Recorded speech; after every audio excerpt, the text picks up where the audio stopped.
শৌর্যের আখ্যান। এখানে সব ধরনের বাংলা গল্প শোনানো হয়। দুজনে টাঙ্গায় উঠলাম। প্রায় আধ ঘন্টারও ওপর চলার পর একটা বাড়ির সামনে টাঙ্গা থামল পিসির নির্দেশে। পিসি নেমে চিৎকার করলেন, সুন্দর, আয় সুন্দর, সুন্দর। একটি ছোকরা নেমে এলো। আমার সুটকেস আর বিছানা নিয়ে আবার উপরে উঠে গেল। পিসির পেছন পেছন আমিও উপরে উঠলাম।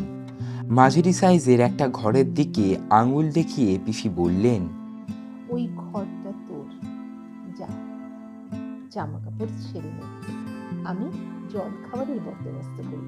বৃহস্পতিবার 9:30টার রাত, শুধু গল্প শোনার রাত, সঙ্গে সৌর্যদ্বীপ। আজকের গল্প টান, হরিনারায়ণ চট্টোপাধ্যায়। শুরু হচ্ছে গল্প পাঠ। বৃহস্পতিবার 9:30টার রাত, শুধু গল্প শোনার রাত, সঙ্গে সৌর্যদ্বীপ। ভূত আছে কি নেই এ তর্ক বহুদিনের। ভগবানের অস্তিত্ব নিয়েও এই ধরনের তর্ক আদিম যুগ থেকে চলে আসছে। দুটো তর্কেরই আজও কোনো রকম নিষ্পত্তি হয়নি, আর হবে কি না তাও বলা যাচ্ছে না। বিজ্ঞানের যুগে তোমরা হয়তো এসব মানতে চাইবে না, এবং এটাই স্বাভাবিক। অণুবীক্ষণ আর দূরবীক্ষণ যন্ত্র দিয়ে যা দেখা যায় না তার অস্তিত্ব নেই, এই তোমাদের হচ্ছে মত। ভূতের কথা তোমাদের মতো এতদিন আমিও বিশ্বাস করতাম না। অনেক জায়গায় ভূত দেখার আমন্ত্রণ পেয়েছি, পোড়ো বাড়িতে রাত কাটিয়েছি, ঘোর অমাবস্যায় শ্মশানে ঘোরাফেরা করেছি, কিন্তু কিছু চামচিকে আর শেয়াল ছাড়া আর কিছু নজরে পড়েনি। ভূত সম্বন্ধে আমিও ঘোরতর অবিশ্বাসী হয়ে উঠেছিলাম। এমন সময় এই ব্যাপারটা ঘটল, যা আজকে তোমাদের কাছে বলতে বসেছি। ঠিক আমাদের পাশের বাড়িতে থাকে সমর রায়। ছেলেটি দেখতে যেমন সুন্দর, লেখাপড়াতেও তেমনি উৎসাহী। বিএ পরীক্ষা দেবার আগে মাঝে মাঝে আমার কাছে পড়তে আসতো। সেই সময় তার বিদ্যাবুদ্ধির পরখ করার সুযোগ মিলেছিল। তাছাড়া একেবারে পাশে বাড়িতে থাকতো, কাজেই খুব ছোটবেলা থেকেই তাকে দেখেছি। ইদানিং অনেকদিন সমরের সঙ্গে দেখার হয়নি আমার। শুনেছিলাম পরীক্ষার পর সে বাইরে কোথায় বেড়াতে গেছে। এক সন্ধ্যায় ঘরে বসে একটা বই পড়ছি। বাইরে ঝড়ের আভাস, জানলা দরজার পর্দাগুলো দমকা বাতাসে উঠছে। 2-1 ফোঁটা বৃষ্টি যেন গালে এসে পড়ল। কিন্তু বইটা এত ভালো লাগছিল যে উঠে জানলাগুলো বন্ধ করতেও ইচ্ছা করছিল না। এমন সময় হঠাৎ সশব্দে দরজাটা খুলে গেল। ভাবলাম ঝড়। চোখ ফিরিয়েই কিন্তু অবাক হলাম। সমর এসে দাঁড়িয়েছে, উস্কো খুস্কো চুল, পাংশু মুখ। বইটা মুড়ে প্রশ্ন করলাম, কি সমর, কবে ফিরলে? সমর কৌছে আমার পাশে বসে বলল, এই একটু আগে জামা কাপড় ছেড়ে আপনার কাছে চলে আসছি। আপনাদের খবর ভালো তো? বললাম, হ্যাঁ, ভালো। কিন্তু কি ব্যাপার, জরুরি কোনো কথা আছে নাকি? ওর হাবভাব দেখে আমার মনে হলো সমরের বোধহয় জরুরি কোনো কথা বলার আছে। আপনার সময় হবে এখন? আপনার সঙ্গে আমার কথা ছিল কিছু। হাসলাম, বললাম, অফুরন্ত সময়, কি তোমার কথা আছে বলার? আপনি ভূত বিশ্বাস করেন মাস্টার মশাই? এই প্রশ্ন হাজারবার হাজার জায়গায় শুনেছি। সোজাসুজি উত্তর না দিয়ে বললাম, কি বলতে চাইছো সেটাই তুমি সহজ করে বলো। মৃত্যুর পরে মানুষ শেষ হয়ে যায় না মাস্টার মশাই। ভূত বলুন, আত্মা বলুন, তারা আছে। মাঝে মাঝে তারা দেখাও দেয় শুনেছি। আচ্ছা, এটা কি ঠিক? বুঝলাম কোনো কারণে সমর খুব উত্তেজিত হয়েছে। অনেকেরই রজুতে সর্পভ্রম হয়, অন্ধকারে গাছপালা দেখে ভূতপ্রেত কল্পনা করে, কিংবা বদমাশ লোকের প্রতারণার ভুলে মনে করে অশরীরী কিছু একটা দেখেছে। সমরের পিঠে হাত রেখে বললাম, মাথা ঠান্ডা করে কি হয়েছে বলো তো। সমর কোচার খুঁট দিয়ে মুখ আর কপাল মুছে নিল, তারপর একটু দম নিয়ে বলতে আরম্ভ করলো। লখনৌতে আমার এক পিসি আছেন, জানেন বোধহয়। হ্যাঁ, তোমার কাছেই শুনেছি তিনি কোনো এক স্কুলের শিক্ষিকা, তাই না? সমর ঘাড় নাড়ল। পিসি বৈদ্যনাথ শিক্ষা সদনে পড়ান। তিনি অনেক দিন ধরে তার কাছে আমাকে যেতে লিখছেন, কিন্তু একটার পর একটা ঝঞ্ঝাটের জন্য যাবার হয়ে ওঠেনি আমার। তাই পরীক্ষার পর ভাবলাম এখন তো প্রচুর অবসর, এইবার ঘুরে আসা যাক কিছুদিন। তাই মাসখানেক আগে দেরাদুন এক্সপ্রেসে রওনা হয়ে গেলাম লখনৌ। তোমার বাবার কাছে শুনেছি। আমি কোচার উপর পা দুটো তুলে ভালো হয়ে বসলাম। আপনি শুনলে হাসবেন, এই জীবনে আমার প্রথম রেলযাত্রা। কাজেই উৎসাহের অন্ত ছিল না। প্রত্যেক স্টেশনে ট্রেন থামলেই আমিও নেমে প্ল্যাটফর্মে পায়চারি করতে আরম্ভ করি। গাড়ির হুইসেলের সঙ্গে সঙ্গে ছুটে এসে কামরায় উঠি। কিন্তু এক স্টেশনে বিপদ ঘটল। আমি সোজা হয়ে বসলাম, বললাম, কি, ট্রেন ছেড়ে দিল তো? তুমি আর সেই ট্রেনে উঠতে পারোনি নিশ্চয়ই? সমর আমার প্রশ্নের কোনো উত্তর না দিয়েই বলতে লাগলো, এক স্টেশনে নেমে এদিক ওদিক বেড়াচ্ছি, হঠাৎ দেখলাম একটি বছর ৮-৯-এর মেয়ে, বেশ ফুটফুটে চেহারা, কোঁকড়ানো চুল, পরনে নীলচে রঙের একটা ফ্রক, আমাকে হাত নেড়ে ডাকছে। প্রথমে ভাবলাম আমারই ভুল হয়েছে, মেয়েটি বোধহয় অন্য কাউকে ডাকছে। এদিক ওদিক চেয়ে দেখলাম না, আর কেউ তো ধারে কাছে নেই। মেয়েটিকে বাঙালি বলেই মনে হলো আমার। প্ল্যাটফর্মের ওপর বেশিরভাগই অন্য জাতের মানুষজনের জটলা। মেয়েটির সঙ্গে চোখাচোখি হতেই আমায় সে হাতছানি দিয়ে ডাকলো আবার। ভাবলাম বিদেশি মেয়েটি নিশ্চয়ই কোনো বিপদে পড়েছে, আমাকে স্বজাতি দেখে সাহায্য চাইছে। মেয়েটির দিকে এগিয়ে গেলাম। মেয়েটি দাঁড়িয়েছিল। আমি এগোতে সে চলতে শুরু করলো স্টেশনের বিশ্রাম কক্ষের দিকে। বুঝতে পারলাম সম্ভবত ওই বিশ্রাম কক্ষে তার কোনো আত্মীয় বা আত্মীয়া বিপদে পড়েছেন কিংবা হঠাৎ অসুস্থ হয়েছেন। কিন্তু না, বিশ্রাম কক্ষের সামনে একটু দাঁড়িয়ে ঘাড় ফিরিয়ে আমাকে দেখে আবার হাত নেড়ে ডেকেই আরও এগিয়ে গেল। এধারে বকুল গাছ, অজস্র বকুল ঝরে পড়েছে পথের ওপর। পাশে স্টেশনের সীমানায় রেলিং। মেয়েটি সেখানে দাঁড়ালো। আমি জোরে জোরে হেঁটে মেয়েটির কাছে এগিয়ে গেলাম। আর ঠিক সেই সময় আমি আর উৎকণ্ঠা দমন করতে পারলাম না। জিজ্ঞেস করলাম, কি হলো? হুইসেল দিয়ে ট্রেন ছেড়ে দিল। এই দিকে চেয়ে দেখি মেয়েটি উধাও, এক নিমিষে যেন মুছে গেল। আমি ট্রেনের দিকে ছুটলাম, কিন্তু ধরতে পারলাম না। দুরন্ত গতিতে ট্রেন যেন আমার চেষ্টাকে উপহাস করতে করতে বেরিয়ে গেল। এতক্ষণ পরেই আমি হাসলাম। এই তোমার ভৌতিক গল্প? মেয়েটি তোমাকে বোকা বানিয়ে সরে পড়েছে। বয়স কম হলে কি হবে, মেয়েটি বেশ উস্তাদ মনে হচ্ছে। সমর আমার হাসিতে যোগ দিল না, গম্ভীর গলায় বলল, আমার কাহিনী এখনো শেষ হয়নি মাস্টার মশাই। আমি একটু অপ্রস্তুত হলাম, বললাম, বেশ, বলে যাও। আমি স্টেশন মাস্টারের সঙ্গে দেখা করে ট্রেন ফেল করার কথা বললাম।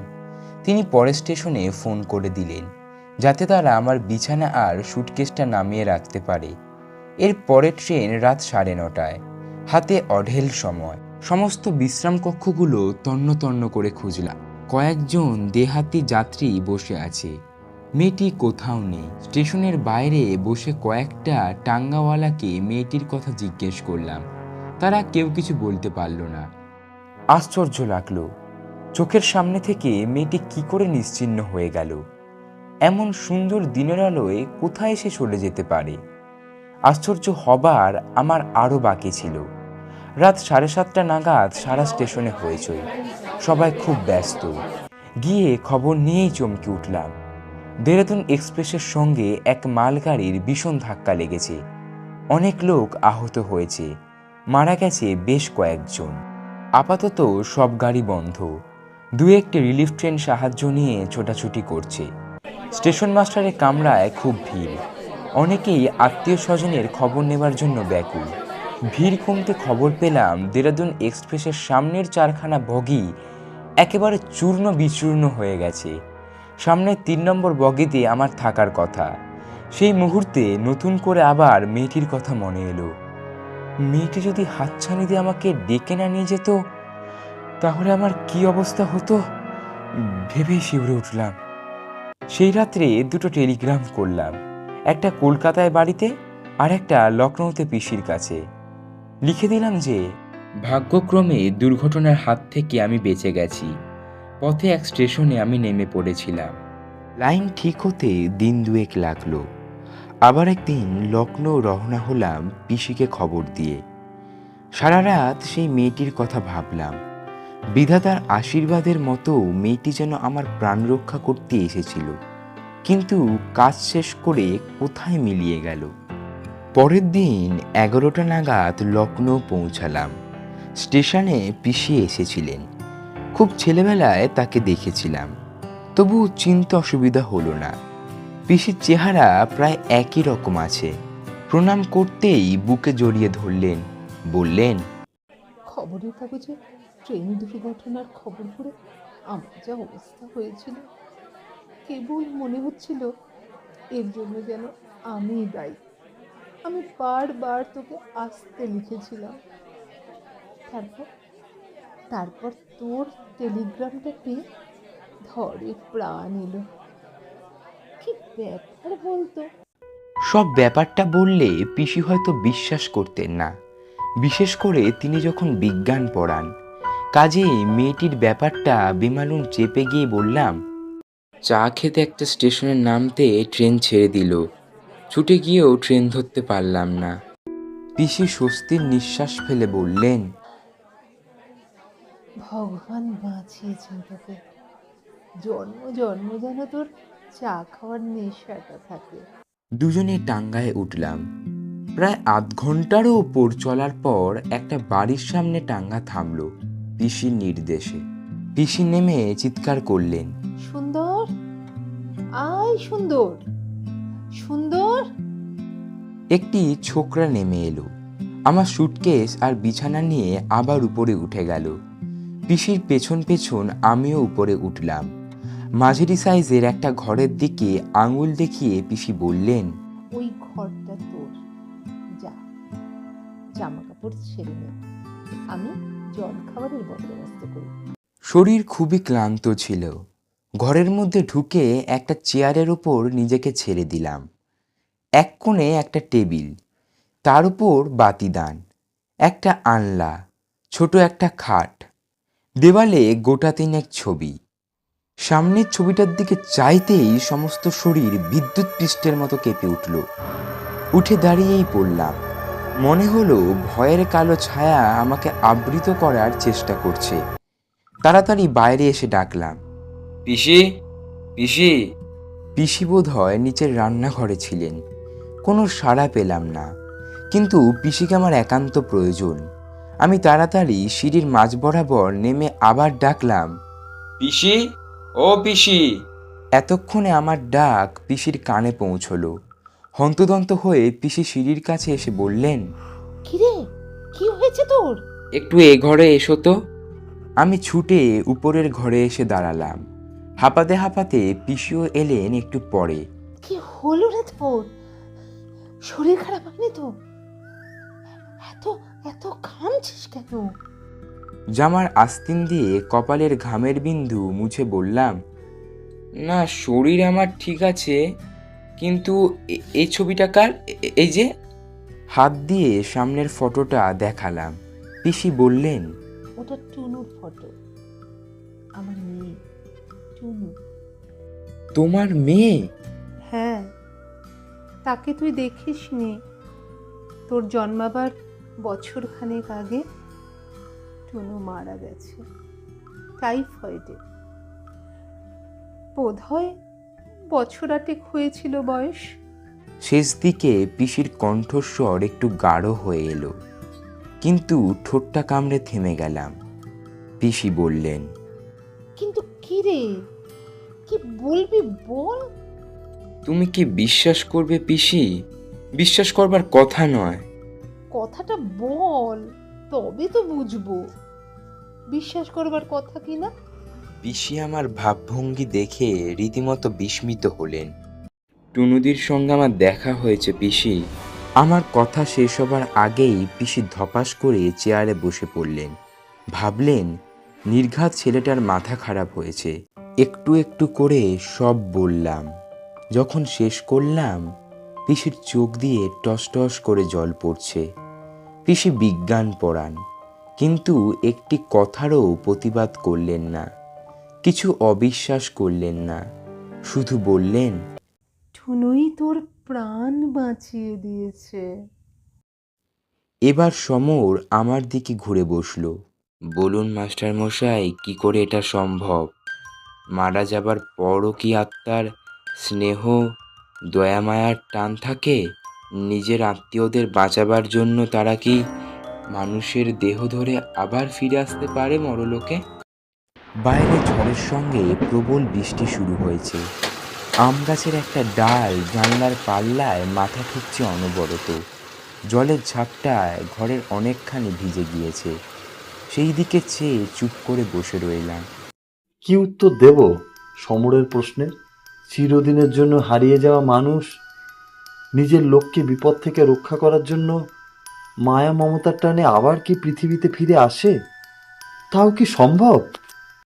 বৃহস্পতিবার 9:30টার রাত, শুধু গল্প শোনার রাত, সঙ্গে সৌর্যদ্বীপ।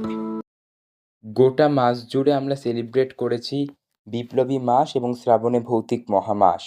গোটা মাস জুড়ে বিপ্লবী বাহিরের কণ্ঠবিনয় আপনারা শুনেছেন এবং সৌম্যদীপ জানারও কণ্ঠবিনয় আপনারা শুনেছেন, এবং আজকে যিনি পিসির চরিত্রে কণ্ঠবিনয় করেছেন তিনি হলেন পাতুলিয়া হাই স্কুল ফর বয়েজের ইতিহাসের শিক্ষিকা।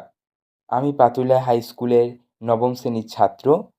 আমার স্কুলেরই ম্যাম কণ্ঠঅভিনয় করেছেন পিসির চরিত্রে। আপনাদের আজকের এপিসোডটা কেমন লাগলো সেটা কমেন্ট করে জানান। আপনি যদি গল্প পাঠাতে চান তাহলে 9874261818 এই নম্বরে হোয়াটসঅ্যাপ করে গল্প পাঠাতে পারেন। আজকের এপিসোড শেষ করছি।